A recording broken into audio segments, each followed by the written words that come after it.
Hi, my name is James Prieto, and I work at Menlo School. Today, we're going to review the components of the application. On the left, you have the steps and the details.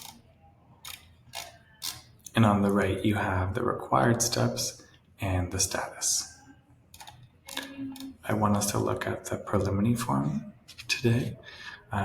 Once we have completed the preliminary form, then we'll be able to continue to register for the preview days and the student visit experience. So you'll notice that some of the data auto-populates. And so when you have submitted and created your profile for your student, some of the information will come through, such as the name, the last name, the date of birth, that will populate. There's other information that we need you to fill in. All right, so if you'd like to add the cell phone, you may. Students have a cell phone. If you want to add in all the schools a student attended for the past 3 years, you can. Say my student has been at Roosevelt. The form will automatically save. And I'm noticing that this doesn't have a red star, so nothing is required. I can highlight my missing answers, and this will tell me which of the required questions I have yet to finish. All right, I'm going to continue along. What type of school is your child currently enrolled in? Public. I click here if I'd like to receive the information in Spanish.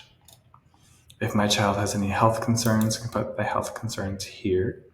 Has the applicant skipped or repeated a grade during their schooling? No.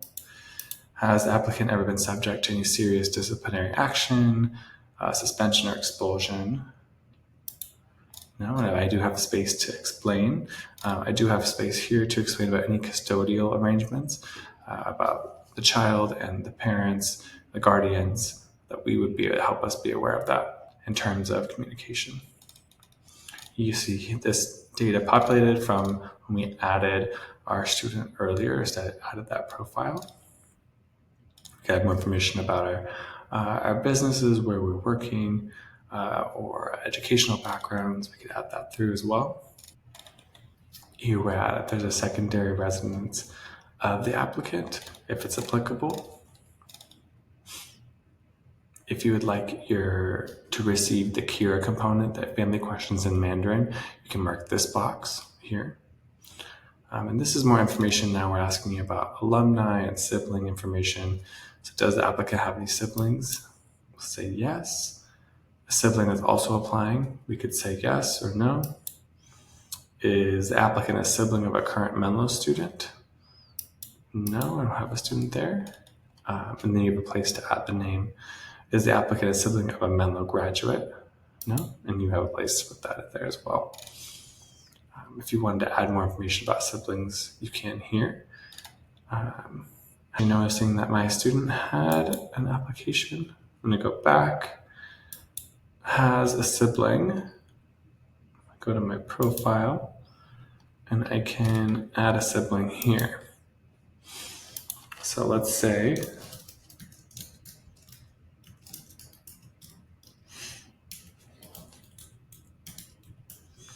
I wanted to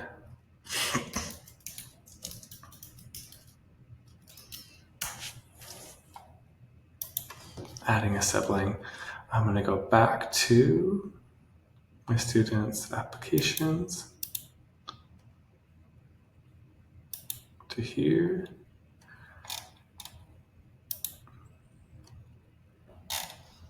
Scroll down, and you'll see the sibling information populated. So if I wanted to add that in, yes, this one is applying.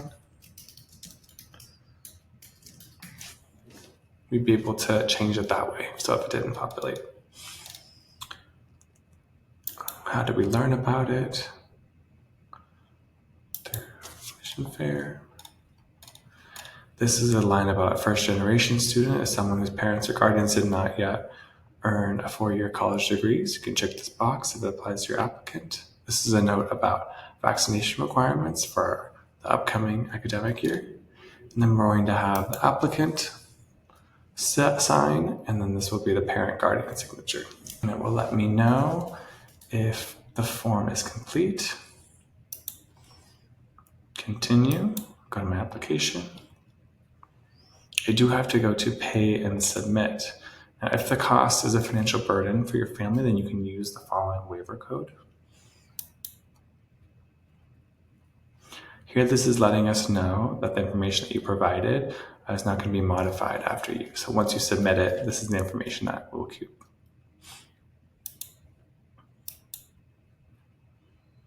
I can either pay by credit card. I'm going to use the waiver code to demonstrate how it works.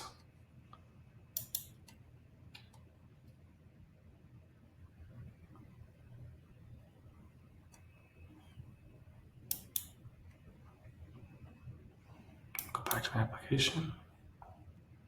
All right, so the two things that have happened. One is that you should be checking your email to see about any Kira family questions. So we'll come to that in the next video.